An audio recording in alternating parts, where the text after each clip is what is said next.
Hello, I purchased them. And in this video is the turn for the green palette Unexplored Garden 830. And in case you want an extra reason to stay tuned with this video, I will also have comparisons that are unique. For example, comparison with some SISLEY eyeshadows that are the Rolls Royce of eyeshadows. We will discuss in detail, and I will try to answer the question also, which one is the best? I will try to make some side-by-side comparisons on my eyes, especially when it comes to the similar colors. So let's dive in. This green palette here, Unexplored Garden. Let me see, let's remove these ones and let me see the ingredients. Okay, so again, like the other one, we have the top left shade that is talc free, and the other three shades that have talc. There's cornstarch as well in the mattes. And let's focus on this. I use the same brush for this one. This is, again, a glittery shade with sheer base, and the glitters are greener.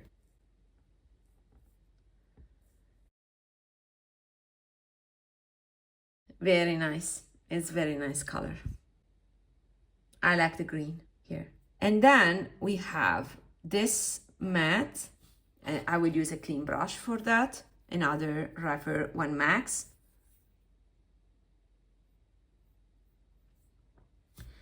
So let's compare on the brush. You can see that this looks more yellow compared to the taupe in the other YSL palette. Swatch it here.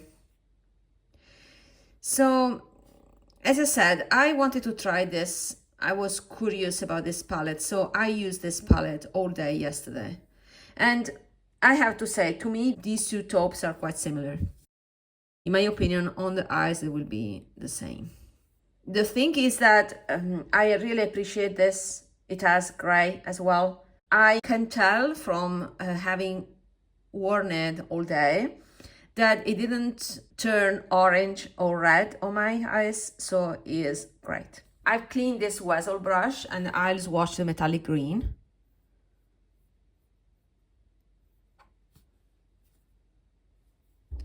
And let's put it here.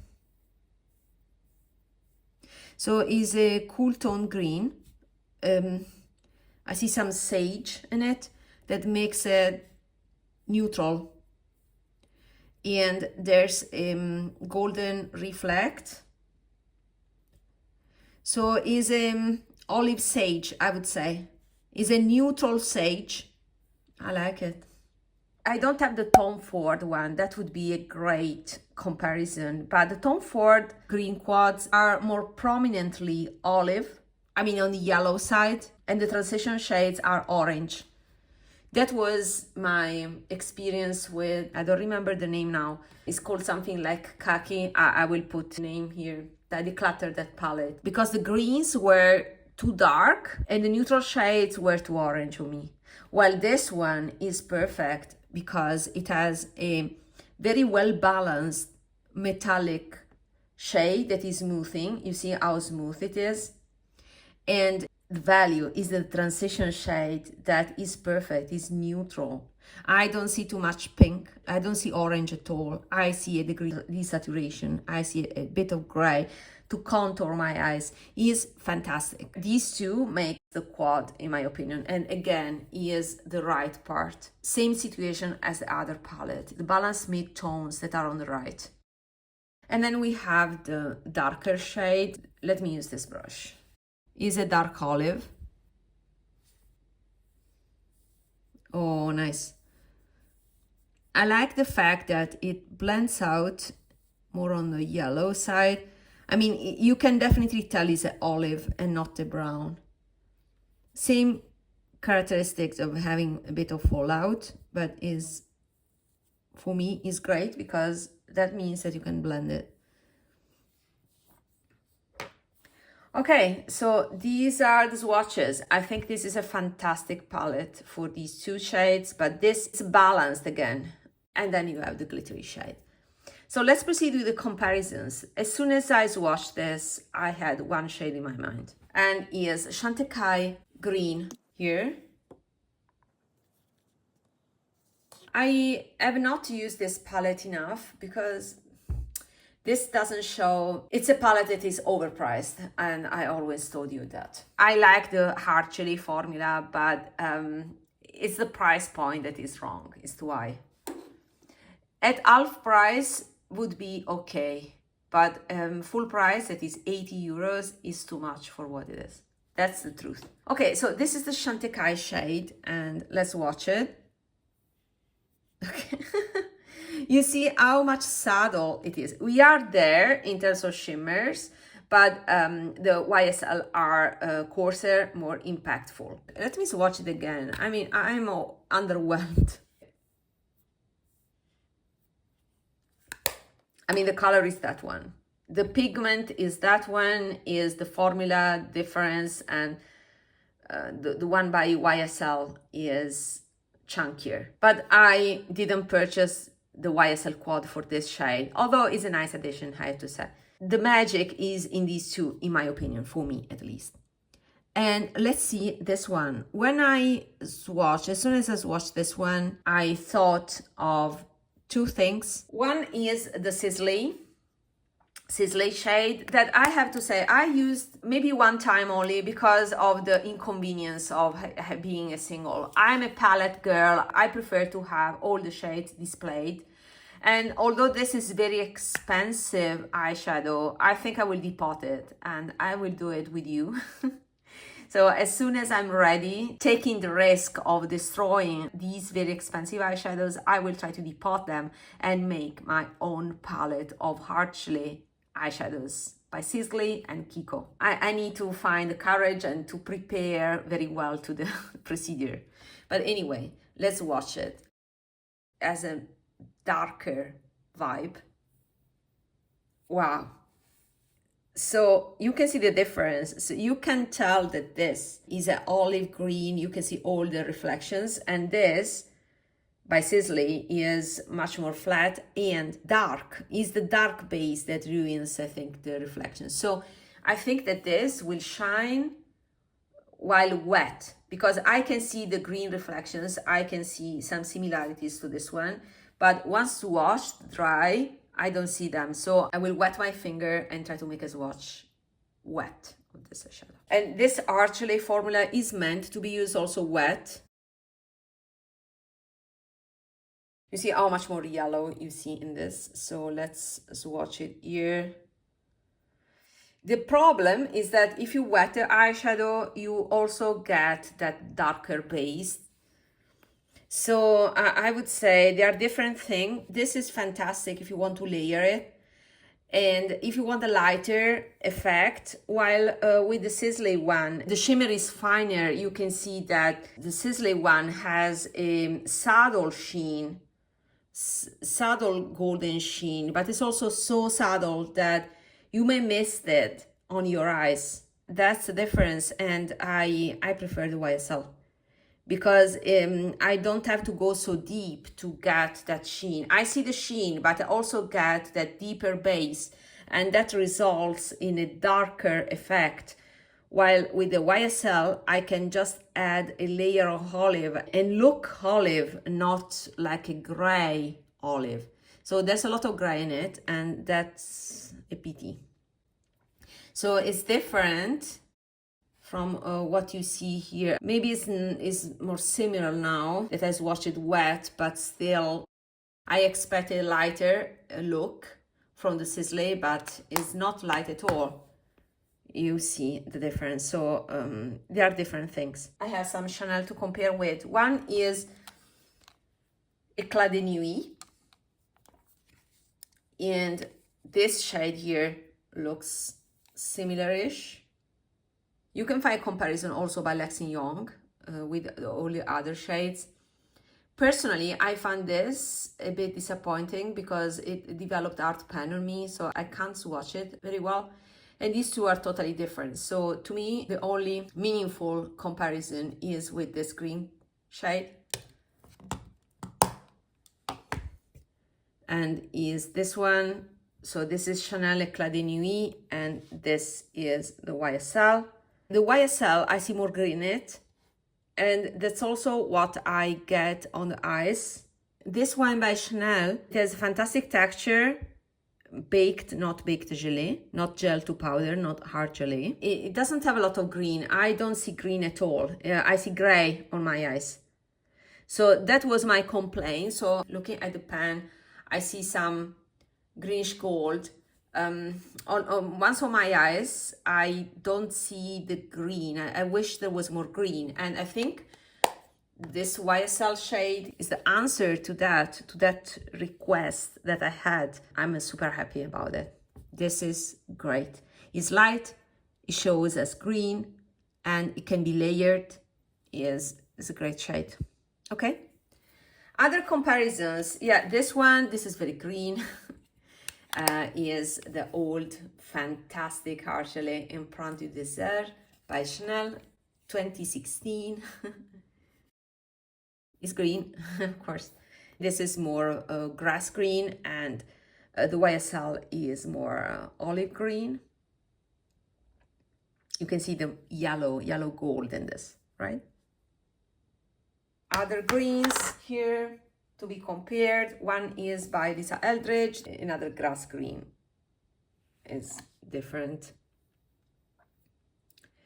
And then we can also swatch this one. These two are from the original palette, that is a Sorcery palette. One is Grotto, this one, Grotto.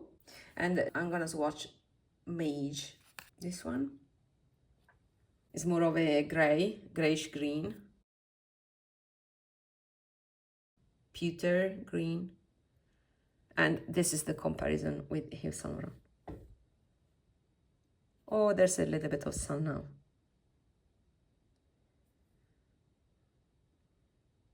So they are different things, right? The closest is still the Chanel one, but Yves Saint Laurent is more green. Okay, let's proceed with these other two last ones.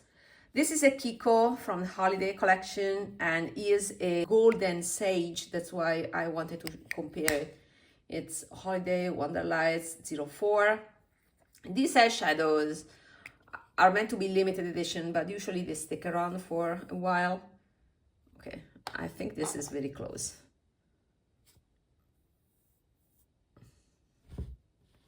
No, still the Kiko one is cooler in tone, while the YSL is warmer, more yellow.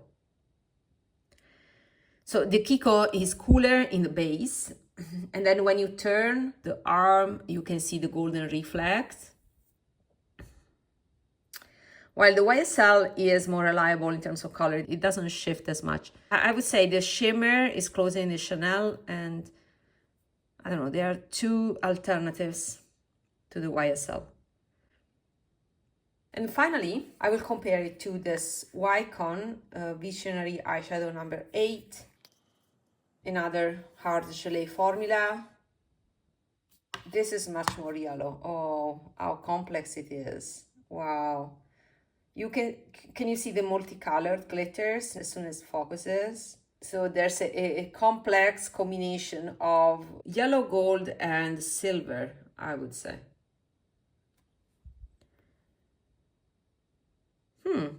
They're close, right?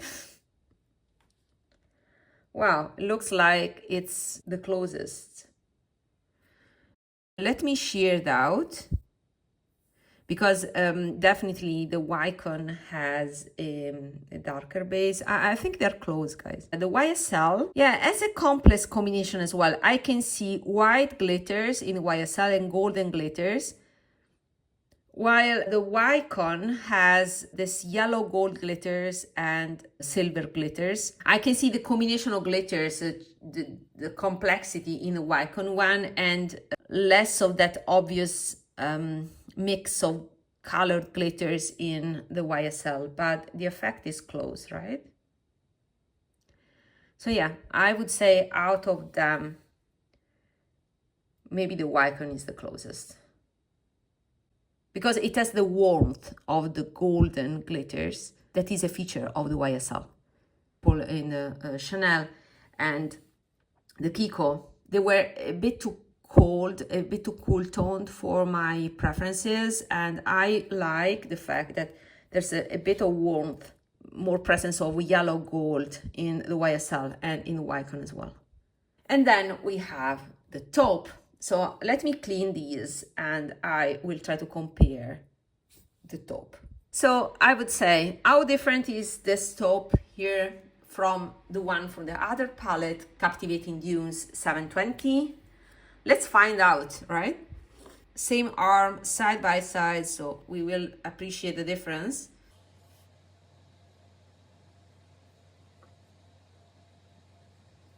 Okay, this is the color, and this one,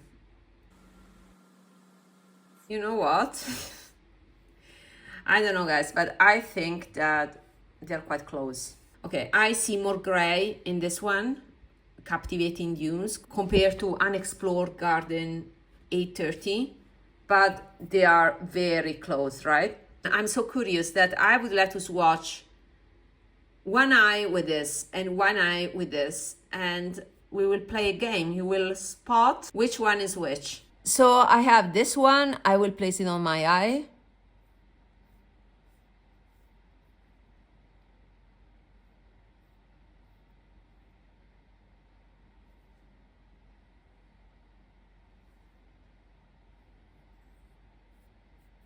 And this other one on my other eye. This is more difficult to film.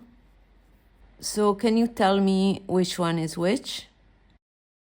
Here I have Unexplored Garden and here I have Captivating Dunes. So if we want to split the hair, I see a little bit more gray in Captivating Dunes compared to Unexplored Garden, but on the eyes they are identical.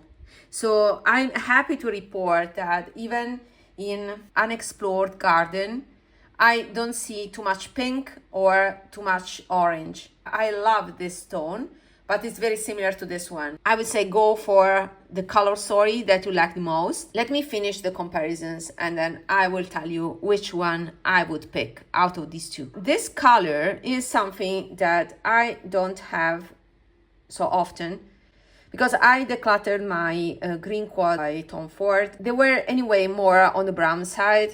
I could not detect the green. So this is definitely green. It looks green and you can say something different. It's not a brown. In terms of green eyeshadows, I don't have high-end ones because if I want color, I tend to stick with indie or other brands. So I will propose you an indie brand. I have this palette. It is Ainsley Rain Light to the Ice, and this has a green that I would like to compare, and yeah, that satisfied my need for green. These greens tend to be loud. Let me show you here, and that would be my only comparison I have. So of course we are talking about different things. This is more pigmented. Since I use these type of colors, not all over, but just as liner, this is perfect. Of course the blendability is different. I mean, we are talking about different things. This is patchy, it sticks to the skin, so it's perfect for liners, but if you want to use it blended, then of course this is a much superior formula. But still, if I want some color, I tend to use these type of eyeshadows. I decluttered my green by Lisa Eldridge. I don't have a Natasha Denona Yucca palette. I'm not interested in that. A lot of orange in that palette. That's the reason why I didn't purchase it. The Vizier greens that I have are more primary greens. I decluttered my dark mattes. I think the dark matte by Vizier has a shade, olive shade, that is close to this one. So I don't have a lot to compare with, so I will stick to this comparison. Which one is my favorite? I had to say, I'm happy to have purchased both of them. I think these are unique palettes because of the tones. It's hard to me to get these type of palettes that do not look pink or orange in terms of the mid-tones, but also the tones of greens. This is not too loud, this green here, but still it can be perceived as green, as olive. It's very elegant. Olive is a very elegant color. It is the most sophisticated way of wearing green. These are the perfect tone of olives in these two.